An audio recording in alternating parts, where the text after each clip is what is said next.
Lembrando, Bolsonaro, quando levou uma facada, estava lá entre a vida e a morte, gravou um vídeo.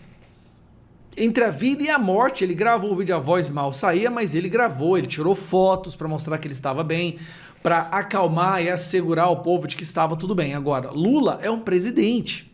Fala pessoal, sejam bem-vindos. Começando mais um vídeo recheado de informações importantíssimas. Mas antes, inscreva-se agora mesmo no canal, deixe o seu like e compartilhe esse vídeo com o máximo de pessoas. Assim você vai estar me ajudando demais. Giro na tela e notícias a seguir.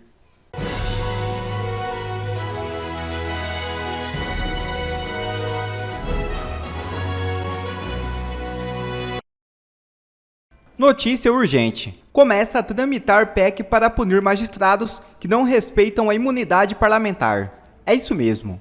O deputado federal Bibo Nunes apresentou uma proposta de emenda à Constituição para punir magistrados que desrespeitarem a imunidade parlamentar. Segundo a proposta, os juízes que infringirem a garantia devem perder os cargos. Não receberão remuneração, além de ficarem impedidos de exercer funções públicas por 5 anos. Veja o vídeo. Vitória, notícia desse momento, acabamos de protocolar aqui a PEC de autoria do Bibo Nunes, eu sou coautor, que pune magistrados que atentarem contra a Constituição, perseguindo deputados em virtude da sua imunidade parlamentar. Explica para nós aí, Bibo. Aqui está, PEC 44, protocolada com um número recorde de assinaturas, 187, que diz o seguinte: o magistrado, o juiz, o desembargador ou o ministro do STF que não respeitar o artigo 53, ele perderá o seu cargo sem remuneração e ficará ainda 5 anos sem poder exercer qualquer função pública. E mais, Marcel, o normal do artigo 53, somos imunes por quaisquer palavras, e agora entrou em qualquer lugar, porque os absurdos que estamos sofrendo, principalmente você, no caso da Polícia Federal, aonde aquele diretor diz que na tribuna o deputado não pode ter imunidade, porque na tribuna ele pode querer vender criança, pode querer vender droga. Esse cidadão, ele tem que perder o cargo na Polícia Federal. O senhor Lewandowski tem a honra e dignidade e demita esse cidadão. Ele não pode ser nem policial e nem encarcerado da Polícia Federal. Exatamente. Bibo, parabéns pela iniciativa, parabéns por ter conseguido em tempo recorde. Nós conseguimos as 187 assinaturas. Agora vai tramitar essa proposta, que tem 2 inovações importantes. Punir magistrado que interfira no trabalho do parlamento, perseguindo o parlamentar por suas opiniões, palavras e votos.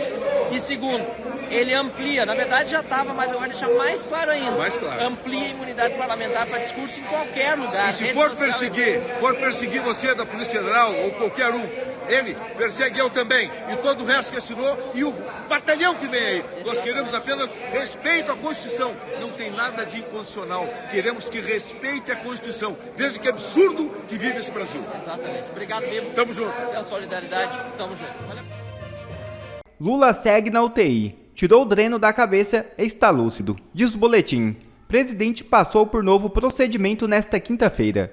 Na noite desta quinta-feira 12, o Hospital Sírio-Libanês informou que o presidente Lula teve o dreno retirado da cabeça e continua na UTI se recuperando. Ele passou por um novo procedimento cirúrgico para tratar de um sangramento intracraniano.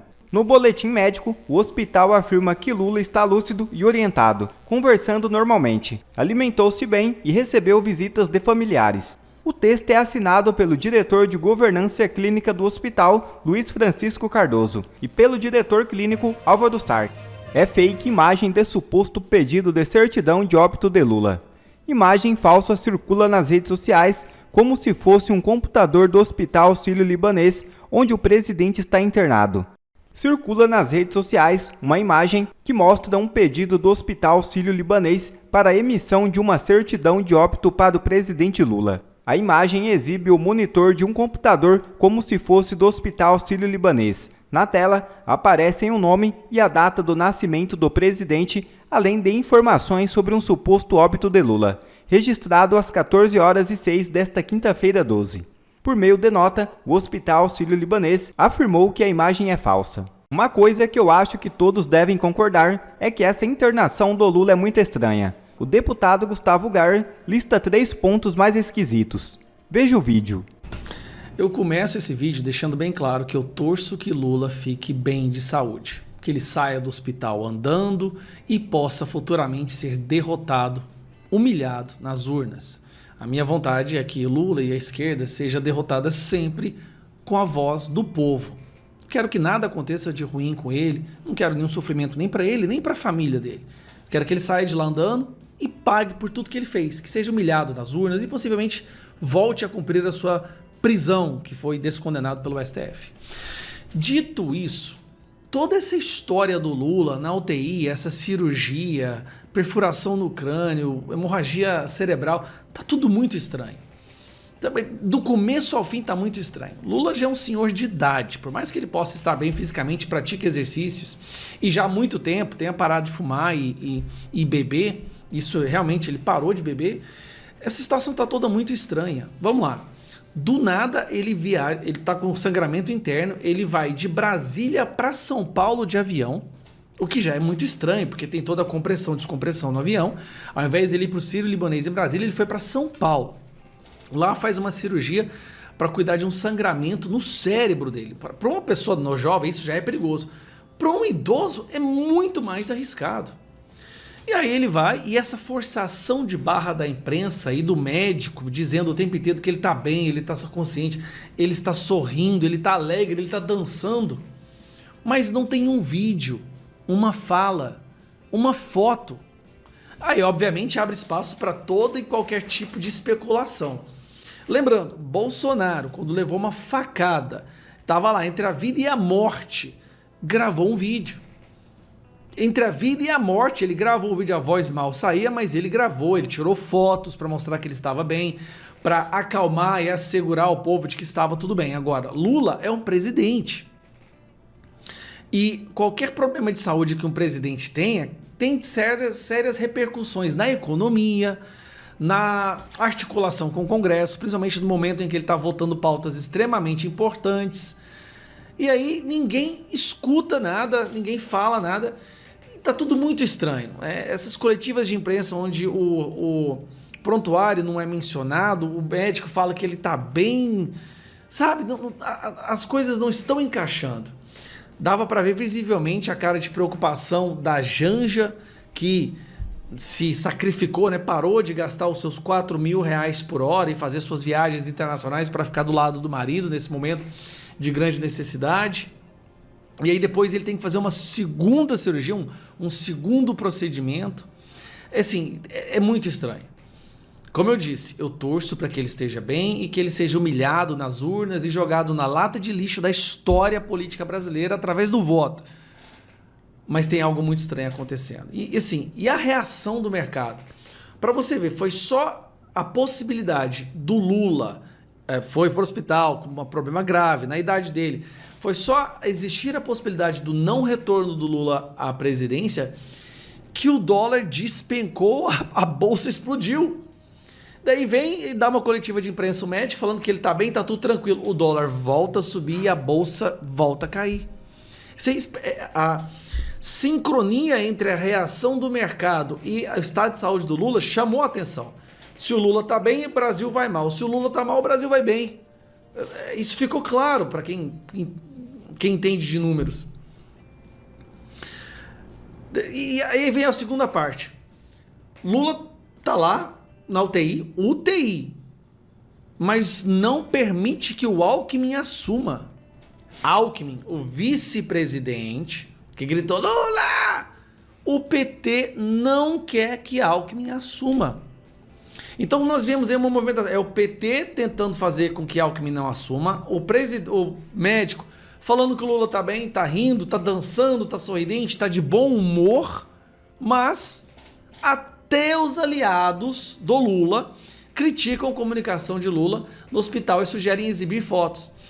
Anúncio sobre novo procedimento cirúrgico de Lula foi criticado por aliados do presidente, que defendem divulgar fotos do petista no hospital. Ou seja, nem mesmo os aliados dele estão gostando dessa história. Tá tudo muito suspeito.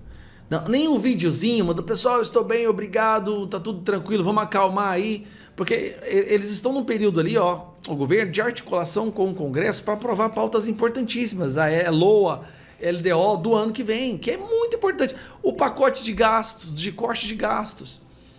E aí, Tá tudo errado, cara. Tem um trem aí que alguma coisa eles não estão contando. Voltando a dizer, temos que torcer para a recuperação da saúde do Lula.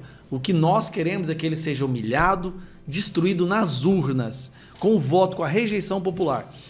Mas está muito estranho essa história. Eu não tenho o menor prazer em falar o que eu vou falar agora. É uma constatação de fatos. Algo que eu venho falando desde o primeiro mês desse governo, quando esse governo deu os primeiros sinais de descontrole fiscal, gastação, corrupção. A gente já sabia que ia dar nisso. Eu tinha falado que até a metade do ano de 2024 nós entraríamos numa crise econômica. E estamos agora numa crise econômica. Na verdade, essa é a minha opinião. Eu acho que nós estamos numa crise econômica, mas as pessoas que entendem mais de economia do que eu, do que você, pensam diferente. Na verdade, para eles, nós não estamos numa crise econômica, nós estamos numa emergência econômica. Banco Central adverte, era crise, agora é emergência econômica. Juros de Lula foram equiparados aos da crise de Dilma. É previsível maior corrosão no poder de compra dos mais pobres, maioria do eleitorado. Como vocês sabem, o Banco Central acabou de elevar em 1 ponto percentual. Isso é muito raro. É apenas em situações onde eles conseguem antecipar que vai ter um colapso. Eles elevaram em 1 ponto percentual a taxa Selic, que é a taxa indexadora de empréstimos, de investimento, para tudo no Brasil. É a taxa Brasil, é o juros Brasil isso daí. E quanto maior os juros, quer dizer o quê? Mais risco a nossa economia tem. Então eles elevam esses juros Brasil para tentar controlar o que eles já percebem, que é o aumento descontrolado da inflação. O aumento da inflação da carne foi em 15%. Apenas da carne, todos os alimentos ficaram mais caros. O pobre com menos capacidade de comer bem. Bom, aí soltam essa matéria, essa aqui que eu quero puxar na verdade, deixa eu ver ela aqui. Aqui, ó. Solta essa matéria e aí vem a parte, o foco, né? Era crise, agora é emergência. Essa é a mensagem do Banco Central Sociedade embutida no aumento da taxa básica de juros de 11,25 para 12,5 ao ano. E com isso, e com aviso de que vai subir ainda mais para 14,5 em março. No dialeto dos economistas do Banco Central, é a resposta necessária e adequada ao cenário menos incerto e mais adverso. Aqui, o peso da inflação no bolso do consumidor, de acordo com uma pesquisa da Quest. Hoje está em 78% das pessoas consideram que tudo subiu. O preço dos alimentos está mais caro. 78%. E apenas 8%... desgrama. Apenas 8% está dizendo que abaixou. Esse é o cenário que a gente está hoje. Aí voltando aqui, olha como é que está a situação da taxa Selic. Esse mapa aqui ele é muito interessante, porque durante o governo Bolsonaro, logo no início, com as aplicações de austeridade fiscal, foi para 2 pontos a taxa Selic. Veio a pandemia destruiu a nossa economia, não a pandemia, mas é a reação do STF dos governadores, né, de travar tudo. A taxa Selic foi para 13,75 no auge da pandemia. O Banco Central já avisou que o governo Lula no ano que vem vai para 14. Ou seja, nós vamos ter mais taxa Selic, mais juros Brasil, custo Brasil do que no pico, no auge da pandemia. Aí a esquerda revoltada vai falar, mas isso é culpa da especulação do mercado malvado, o mercado é malvado. Pera aí, só um pouquinho. Quem toma a decisão da taxa Selic é um grupo de 9 pessoas, 9 diretores. E olha, dá uma olhada nesse grupo. Esse é o grupo. Esses são as 9 cabeças que decidem a taxa Selic, tá bom? Campos Neto é um deles. Aí vem a parte curiosa. Todos votaram para o aumento, ó. 9 diretores do Banco Central apoiam a alta de 1 ponto percentual na Selic. Só que desses 9... 4 são indicações do Lula. Rodrigo Teixeira, Gabriel Galípolo, Ailton de Aquino Santos e Paulo Pichetti. Ou seja, os indicados do Lula percebem que o Lula está destruindo a economia. E para proteger a inflação, ou seja, para que o pobre não passe fome, porque os alimentos ficariam caros demais, eles se veem obrigados a tomar a decisão de aumentar a taxa Selic. E aumenta a taxa Selic e você tem menos investimento. Trajetória da inflação, vamos lá. No pico do governo Bolsonaro estava em 12,3, tá? A inflação. Por quê? Isso daqui, mais uma vez, pico da pandemia. Porém, a taxa Selic aqui estava, como vocês podem ver, aqui ó, em 13,75, porque o governo Bolsonaro mostrava austeridade fiscal. Ou seja, era um governo que estava mostrando que não ia gastar mais do que arrecadar e ia ter um rápido controle da inflação. Agora, no governo do Lula, a situação é muito diferente. Sabe por quê? Nós estamos com a inflação que já estourou o teto, sem pandemia, e o governo mostrando que não vai fazer nenhuma ação para controlar a economia, mostrando que a inflação vai explodir. Daí, o Banco Central, obviamente, tem que reagir para tentar controlar a inflação que se percebe em ascensão, sem pandemia. Essa é a grande diferença. O Lula está fazendo um estrago no nosso país maior do que a pandemia. E para que ninguém reclame, tá aqui, ó. A indicação, olha só. As indicações, né? Quem indicou? Lá atrás, ó. Desculpa. Que vai ficar lá. É só Lula. É só Lula que vai ficar no BC, ó. Então não tem como falar que essa culpa é culpa da direita ou que tá tendo algum boicote. E aí vai a questão triste. No ano de 2025, vai ser um dos piores anos para a economia do Brasil. Tudo vai subir de preço. A capacidade, o poder aquisitivo, o poder de compra do real vai diminuir, o dólar vai explodir. Se prepare. Eu volto a dizer, não gaste dinheiro agora. Segure o seu dinheiro, não faça investimento, não compre casa, não faça financiamentos, porque nós vamos entrar numa crise que é necessária que a gente inclusive entre, porque o Brasil aprenda de uma vez por todas a não mexer mais com o PT. Pesquisa. Maioria acha que Lula não deveria tentar reeleição. Levantamento foi divulgado nesta quinta-feira. Nesta quinta-feira 12, a pesquisa Genial Quest apontou que 52% dos brasileiros acham que Lula não deveria se candidatar à reeleição em 2026. O levantamento foi feito entre 4 e 9 de dezembro, antes de o petista ter tido que passar por uma cirurgia de emergência, na última terça-feira 10. Ainda na pesquisa, 45% acham que o petista deveria se candidatar, e 3% não responderam ou não souberam responder. A quantidade de pessoas que achavam que Lula não deveria se candidatar era maior em outubro, 58%. Foram ouvidas 8.598 pessoas. O nível de confiabilidade da pesquisa é de 95% e a margem de erro é de 1 ponto percentual. As informações são do site O Antagonista. Eu vou adiante, que eu tenho que falar do governo Lula e sobre essa pesquisa Quest. Essa genial, como disse o Fábio Weingarten, é genial, só tem no nome. Aliás, eu acho que é genial mesmo. Vocês vão ver por que é genial essa pesquisa, do ponto de vista do governo Lula. Eles fizeram uma pesquisa sobre a aprovação do governo Lula. Lembrem que eu fiz o Paulo Figueiredo Show aqui na terça-feira e li uma pesquisa do IBESP mostrando que a aprovação do Lula estava na faixa de 30%. Aí, e eu disse, acreditem em pesquisa, desconfiem de que instituto ou empresa que está fazendo esse negócio e quais são as suas motivações.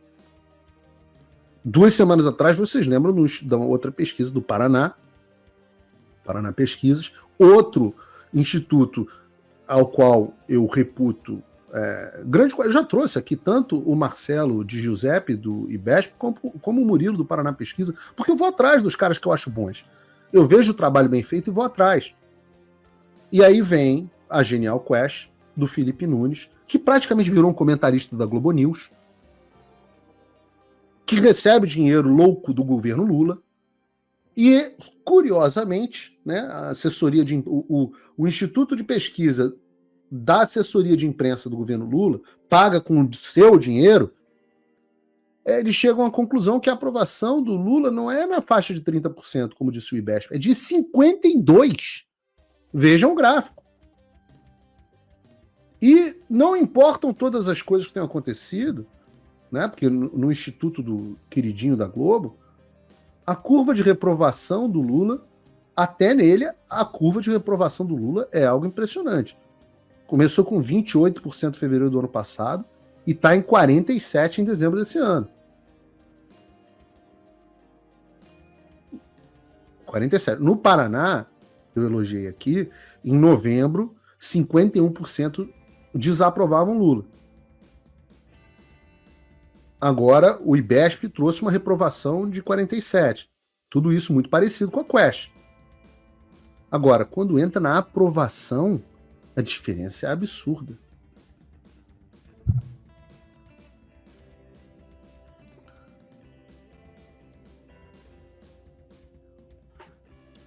Eu não vou nem entrar aqui nos números da pesquisa, por região, etc. Porque eu não vou dar bola para esse tipo de coisa. Mas olha que interessante, tá? Se você for olhar. Primeiro, leve em consideração o seguinte, eu volto a dizer, tem instituto bom e tem instituto ruim. Eu digo para vocês qual que eu vejo fazendo um trabalho bom. Eu falo do IBEST, falo do Paraná Pesquisas, falo do Atlas, que cometeu muitos erros na última eleição brasileira, mas de um modo geral eu olho até pelo trabalho feito aqui nos Estados Unidos e explico o quantos méritos o pessoal da Atlas tem. Agora, você vê um cara que mora dentro da Globo News, virou um puxadinho. E vejam se vocês acreditam no número de aprovação que esse cara traz. E eu paro para vocês fazerem o seguinte, né? Pensa o tamanho do investimento. Né? A gente está falando de uma pesquisa que teve, segundo 8.598 entrevistas face a face em 6 dias. Geralmente, uma pessoa faz, em média, 20 questionários por dia. 20. Tá? Cada pesquisador.